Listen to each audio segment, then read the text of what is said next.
This incident happened to me 3 days ago when my flight landed in Michigan around 2:35 a.m. I came from North Carolina for an urgent business meeting.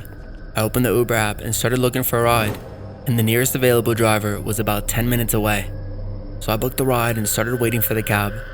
As those 10 minutes passed, I tried opening the app to check how much longer, but for some unknown reason, the app crashed and it just wouldn't open. That was when a black Toyota Corolla came and stopped in front of me. There was an Uber sign on that, and I remembered the license number, so I checked and it looked the same. I hesitated a bit before going in because the app still wasn't opening. Then I got in because it was already getting late. After getting in, I announced the destination to the driver once more, even though I'd already put that on the app. But still, you never know since the app wasn't working. He did not say anything or turn back. Instead, he just nodded and started the car. For some reason, it was unusually dark inside the car and it was hard to see in front of the mirror as well. A long silence, a dark and creepy environment from the car, and the time all felt weird and horrifying to me. To keep my mind off these weird, scary thoughts, I took up my phone and started to scroll through Instagram. Then again, crashed as well, and my phone turned off all of a sudden. I tried turning it back on, but even after multiple attempts, it did not. Now this had gotten scarier than ever, even before I started scrolling Instagram. I mean, how many chances are there that all of these could be coincidences? First, my Uber app crashed just before booking the ride. Second, the driver doesn't talk or he doesn't even turn his head back. Not even a single time. Third, the unusually dark and silent environment of the car. And lastly, as soon as I opened my Instagram to kill some time, not only did the Instagram app crash, but now my phone isn't even turning on. And at this point, if something were to happen to me, I wouldn't even be able to call anyone for help, because my phone is dead. All these thoughts were coming up in my mind, and that was when the Uber killer case that happened in Michigan suddenly came across my mind, and my train of thoughts suddenly started to race at full speed. For those of you who don't know about this case, it was about a 45-year-old Uber driver who one night went on a rampage and killed 6 people. But I know if I were to get killed by this Uber driver, my case would be completely different. As I was thinking all this, I realized that it's been more than half an hour since I got in the car, and I still hadn't arrived at the destination. I looked outside the car and there was nothing there. No buildings, no vehicle, nothing. I could not understand what route he was taking. But what if he was really going to kill me? What if what I've been thinking till now was correct? Maybe he was taking the correct route, but since I haven't been here much, I don't know how things work around here. Try to convince myself and shake my thoughts to only think positively. But no matter how hard I tried, all I could think about was all the cases that happened in the past related to the cab drivers killing and harassing passengers. During this entire time, I continued looking at my watch to check the time, and every single minute felt heavy on my scared mind. I did not know how long till I died. I kept wishing all of it to just be my imagination and nothing else. Once again, I looked at my watch to check what time it was, and 45 minutes had passed since I got in the cab. I hesitantly opened my mouth just to ask how much longer it would take for us to reach my destination. But then I closed it without asking. It was because I thought, what if I provoked them by asking any questions and speed up my killing process? I was feeling terrified and uneasy throughout the entire ride and kept trying to turn on my phone, which by the way was still no luck. After multiple discussions and arguments with myself, I finally decided to ask the driver about the remaining distance from the hotel, but he still did not respond. That was when he stopped the car all of a sudden. I looked over to my left, and it was the hotel. I hurriedly opened the gate and exited the car. Guess I was thinking wrong about the driver all this time. So I leaned a bit to thank the driver, but to my surprise, there was no one in the driving seat. I stepped back from the car, and that was when my phone's notification bell rang. I checked it with trembling hands, and it said, "Your ride has been cancelled due to your unavailability at the pickup location." As I read this, I hesitantly and slowly looked at the cab, but to my surprise, it wasn't there anymore. I looked at the hotel and I was really there. I looked up the app just to see the license plate number because I was sure I checked it when I booked the ride. And after checking it, I noticed that there was a digit difference in both of them. My entire body was trembling and shaking with fear, so I picked up my bag and rushed inside the hotel. Today's the last day of my visit here, and I'm supposed to fly back tonight. But I've learned my lesson. There's no way I'm going to the airport at night. I checked the time, and it was 7 p.m. Well, my flight was at 11:50, but I still checked out of the hotel, called a taxi for the airport, and headed out hoping that this time, I don't experience such an event. Hey guys, thanks so much for all the support. If you haven't subscribed to the channel yet, please feel free to do so. I'm a vegetarian living in Canada, and I know that even though I don't eat meat, I have to coexist with people who eat meat.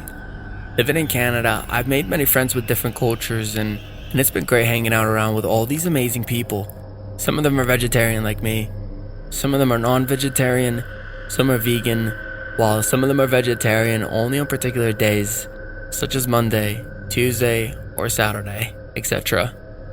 I know you must be wondering, why in the world am I telling you all this?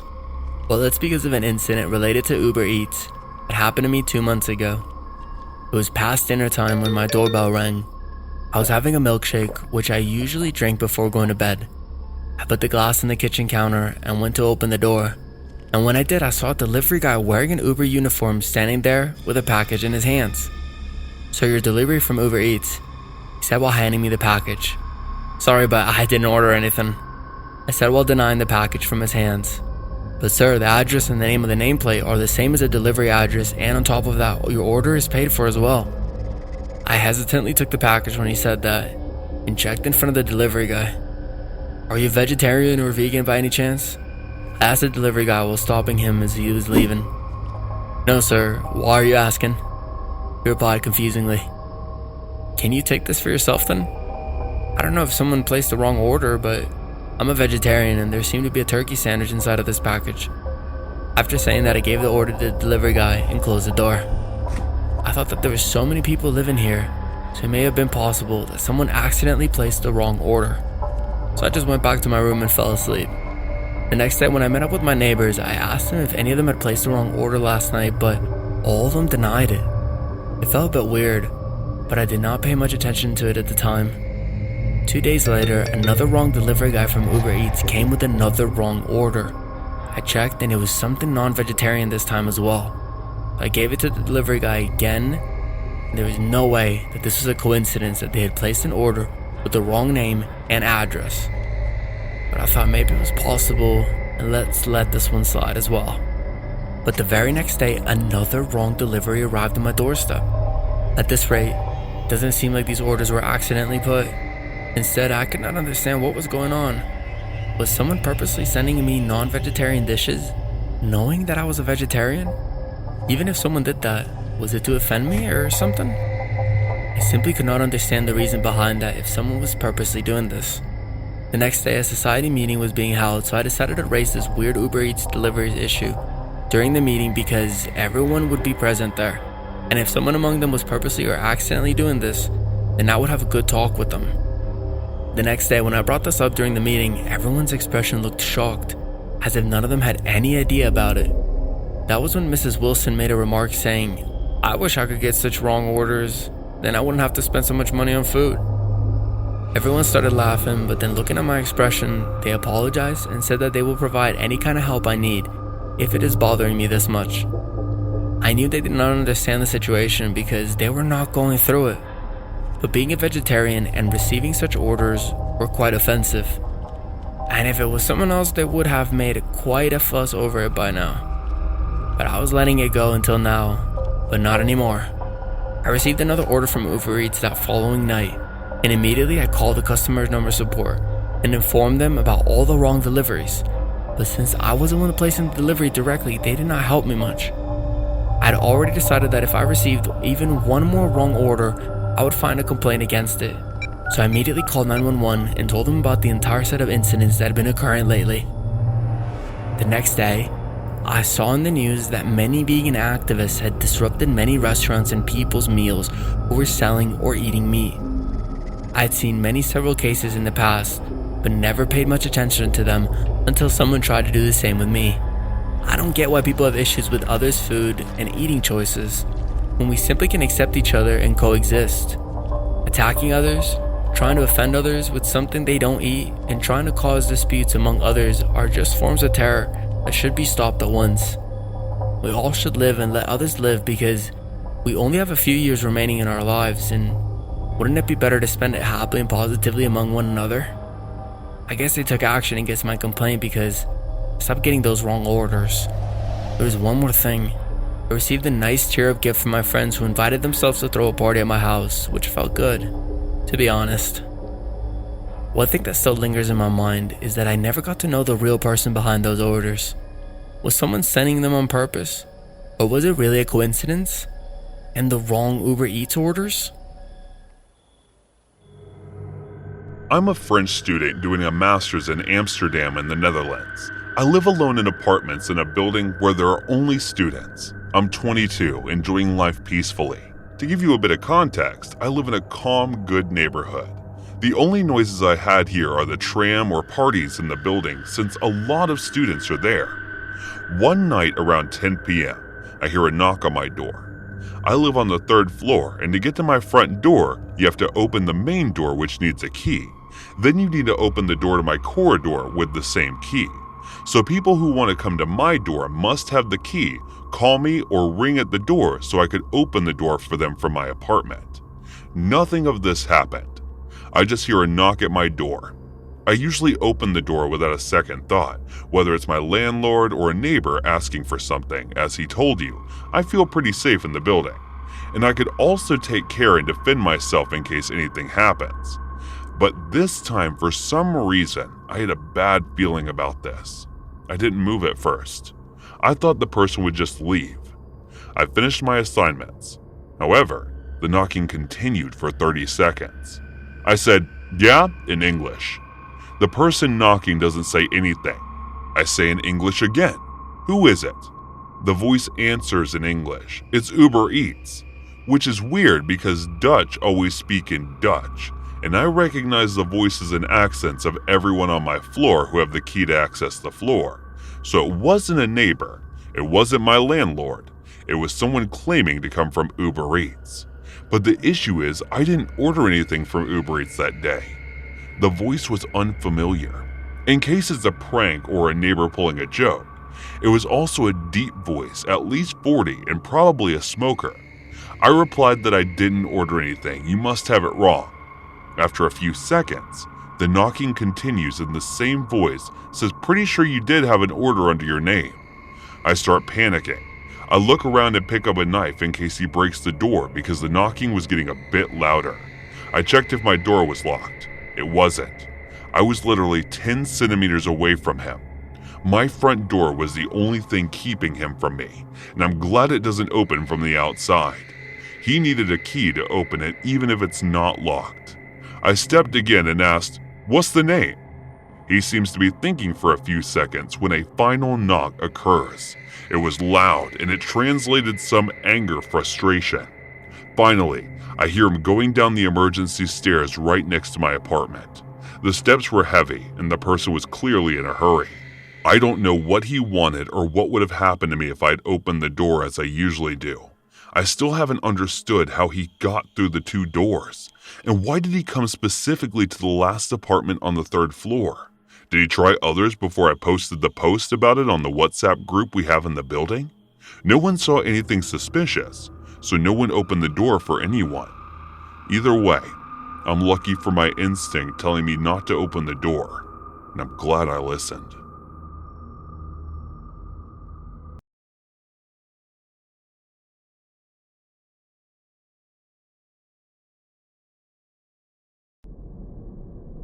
This is a story about a 40-ish-year-old man who cyber-stalked and physically stalked a young 18-year-old girl he'd met at church.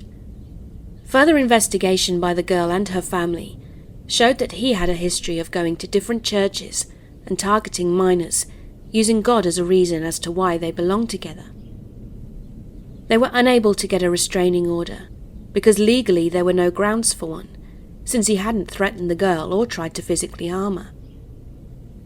Many of the fellow churchgoers accused the girl of dressing provocatively, ultimately leading him on, and was just trying to scam money from the church in a lawsuit, all of which is completely false. Now, the first thing you should know is that I was blessed or cursed, depending on how you look at it, with young-looking genes. Everyone always thinks I'm younger than what I am, and this bizarre event happened a few months after I'd turned 18. Bear in mind that I looked like I was 16. I lived in a large, very diverse city. I'm Latina. It matters later on. And I grew up going to a church that belonged to a larger organization. I'd been going to this church since I was born, so I knew most of the congregation. There were very few people that I didn't know. But there was one man, let's call him Nate, that always made me feel really uneasy and sick. Now, the church has a routine of creating a line after service, so we could all greet each other. I hated this part of the church visit, and having to greet him, and I told my mum how I had a bad feeling about him, but she said it was all in my head. Fast forward to a few months later, when I was sitting in the dining area with my friend's boyfriend. We were just chatting and joking around, waiting for my friend, and Nate was sitting about 2 tables away from us. There was no one else, just us 3, and he was just sitting there staring at us. I briefly mentioned to my friend's boyfriend about how Nate always made me feel uneasy. I was getting really irritated now too, because I could feel him staring right at me. So I went to the restroom. When I came back, Nate was sitting across from my friend's boyfriend and was talking to him. It was a little odd, but as I approached, so did a group of our friends. Now there was about 8 of us, ranging from the ages of 16 to 22. We all grew up together and met in youth group, and we were all sitting with a man in his late 40s. He sat in complete silence and was just staring at me every now and then. Then about 5 minutes later, my friend's boyfriend said, "We have a youth meeting that we need to get to." So we all got up and left Nate sitting alone. When we got to the meeting place, which was in another part of the building, my friend's boyfriend pulled her and myself apart and said, "Maybe I'm biased because of what you told me, but when you left to use the restroom, he came over and started asking about you. He even asked if I was your boyfriend. He looked a little mad, but seemed to lighten up when I said I wasn't." The crazy part is that at that moment my friend told us that when Nate had first started coming to our church, he'd messaged her on Facebook and kept sending her messages, telling her he was lonely and just wanted to be friends, which is coincidentally when she started dating her boyfriend. So she changed her relationship status and the messages stopped. At the time, I was taking a social media hiatus because my ex hadn't handled our breakup well and was harassing me on social media. After my friend had told me about the messages that Nate had sent her, I decided to log into my Facebook. And lo and behold, there were hundreds from him to me. He actually didn't use his real name on his account, which should have been a red flag. The messages would start nice enough, about just being friends, but would then get verbally aggressive because I was ignoring him, or because he'd seen me talking to my guy friends at church. I made the mistake of just blocking him and deleting the message thread. Big mistake. Always keep the evidence. I brought it up to my parents, and they again just blew me off. Said it was just a culture thing because Nate was from El Salvador, and apparently it's common to be overly affectionate with strangers in most Latin American countries. However, a few weeks later, my parents did a 180. When Nate first started coming to church, he sat all the way in the front row, and me being a teenager sat all the way in the back with my friends. But slowly over the last few months, Nate would start sitting one bench further back, until finally he was sitting on the same bench as my friends and I. I don't know about you, but in my church women have to wear skirts and dresses during service. When we go to church Saturdays, there's a morning and afternoon service, and in between they have mini-services and workshops for different age groups and genders. Well, this particular Saturday, I wore a knee-length dress and had a couple of friends sit between Nate and I. I was just whispering with my friends during the afternoon service, and normally when it ends, everyone kind of hangs out to socialise.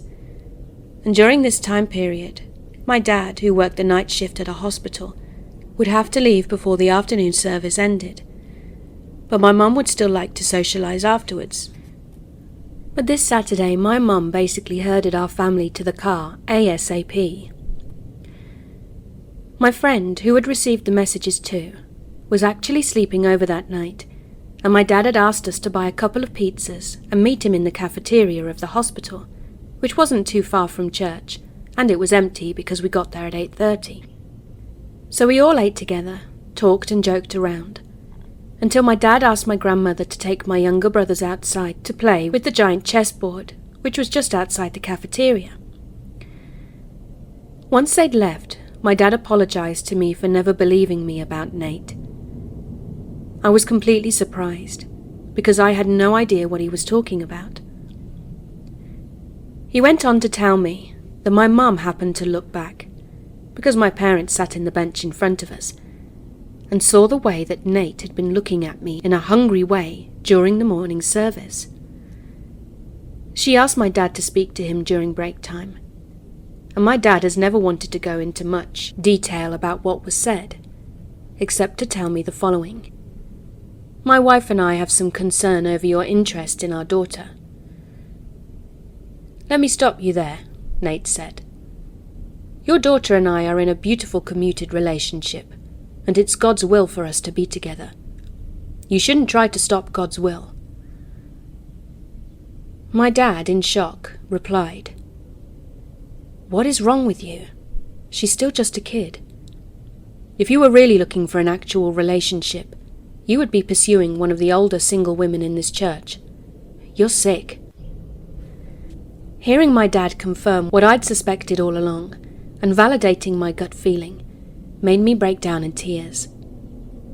The whole situation frightened me, because I knew he wasn't just trying to sit on my bench. He was working his way to me, to sit next to me, to talk to me, and worse, to touch me. My dad proceeded to tell me that he'd spoken with the group of pastors at our church about what Nate had been doing, and he said that one of the pastors yelled out, Are we seriously going to let him do this again? It turned out that I hadn't been the first. My friend wasn't the first.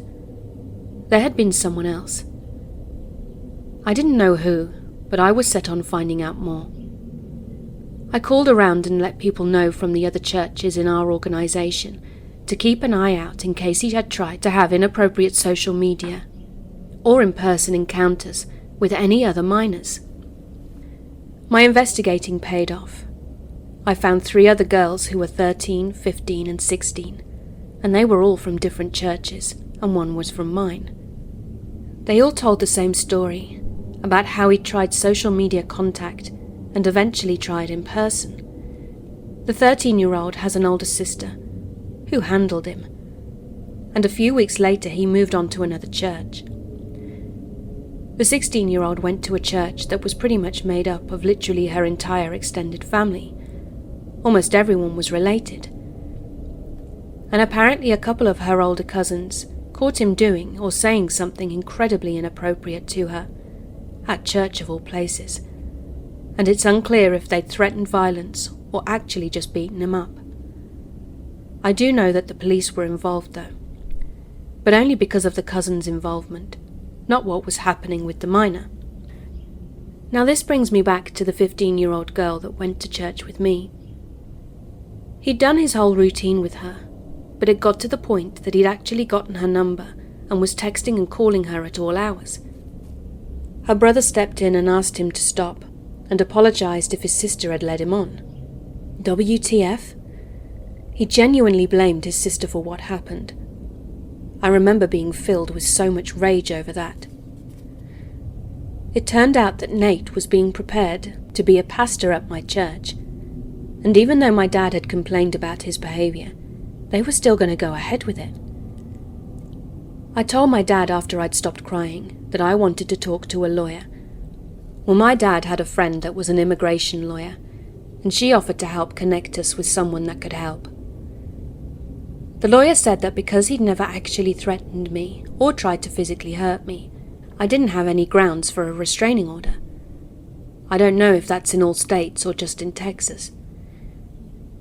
My dad informed the pastors prior to our meeting with the lawyer that we were seeking legal counsel to see what my options were for dealing with Nate, which thus unfortunately led to the spread of false corrupted information, because by the next Saturday, everyone, who wasn't directly from my family, believed that I was trying to sue the church, and these were mostly people that I'd known my whole life, people that I loved. They called me a gold digger, said it was my fault for dressing provocatively, and that I probably led him on. Keep in mind that I didn't wear V-necks, made sure my dresses were at least knee-length, and if my shoulders were exposed, I wore a cardigan, unless it was very hot out. It broke my heart, especially because one of my favourite uncles, the only one that also goes to church, actually sided with them. To this day, I only politely greet him, and I don't hate him, but my love for him is gone. This decision for him to not have my back affected his relationship with everyone in our family, including his own kids. I took a few weeks off and stopped going to church, and Nate stopped showing up at church too. He stopped trying to message me from his fake accounts and just disappeared. Things actually got so hostile that the president of the church organization administration had to step in and hold a hearing for everyone's complaints. It was decided that it would be best if my dad stopped attending church, because he was a troublemaker, even though all he was doing was standing up for me, asking for respect and accountability. It was announced a week later that my dad would no longer be welcomed at that church. My dad took a few moments to say goodbye in front of everyone, and said that we talked as a family, and none of us would be coming back. He said he was choosing to leave, remembering all the good time and the life lessons he'd learnt in his 20 years of attending that church. He asked them to learn from their mistakes and be better. Everyone started crying, including all the people that called us gold diggers and called me a slut to my face. I remember this one older lady that was BFFs with my grandma, who said that she and her husband really loved me, but I had stopped loving them, and that's why our relationship was so strained. No, lady, it's the fact that you called me a slut even though you were one of the people that used to change my diaper. I still get so angry when I think about everything that happened and how it all escalated. I also get mad at myself and the system, because I know Nate is still out there. And even though he'd lost interest in me, it doesn't change the fact that he will always be targeting underage girls. Sometimes I can't help but worry, because I know eventually that talking and looking won't be enough for him. He's the reason I signed up for self-defense classes, attend kickboxing classes religiously, carry pepper spray and taser, got a license to carry, and why my dad secured our home like Fort Knox. He's the reason why my mum and grandma each take turns, double-checking all the windows and doors are locked before going to bed. I know monsters are real. He's the reason why I stopped going to church. Because until he happened, church was my sanctuary, where I felt safest. But he took that from me. Always trust in your gut, even when you're told it's all in your head.